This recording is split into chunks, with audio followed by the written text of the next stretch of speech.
యాదాద్రి భువనగిరి జిల్లా ఆలేరులో కేంద్ర ప్రభుత్వ విధానాలకు వ్యతిరేకంగా సిఐటియు ఆధ్వర్యంలో జైల్ బరో కార్యక్రమం నిర్వహించారు. బస్టాండ్ నుంచి పోలీస్ స్టేషన్ వరకు కార్మికులు, రైతులు, హమాలీలు ర్యాలీగా వెళ్లి ధర్నా చేపట్టగా పోలీసులు వారిని అరెస్టు చేశారు. ఈ సందర్భంగా నాయకులు కేంద్రం తీసుకొచ్చిన కార్మిక వ్యతిరేక చట్టాలను వెంటనే రద్దు చేయాలని, ఉపాధి హామీ పథకంలో మార్పులను ఉపసంహరించుకోవాలని డిమాండ్ చేశారు.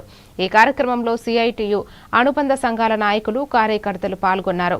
రైతాంగము, వ్యవసాయ కార్మికుల సమస్యలపైన ఈ జైలు బరో కార్యక్రమం ఇవ్వడం జరిగింది. అందులో భాగంగా ఈరోజు ఆలేరులో కూడా వివిధ స్కీమ్ వర్క్ 3 సంవత్సరాలకు ఒకసారి కనీస వేతన చట్టం చేయాలని రూల్ ఉన్నప్పటికీ కనీస వేతన చట్టం చేయడం లేదు, చేసిన చట్టాన్ని అమలు చేయడం లేదు మొదటిగా. కాబట్టి కనీస వేతనాన్ని చట్టాన్ని చేయాలి, ఆ చట్టాన్ని పకడ్బందీగా అమలు చేయాలని కోరుతున్నాం.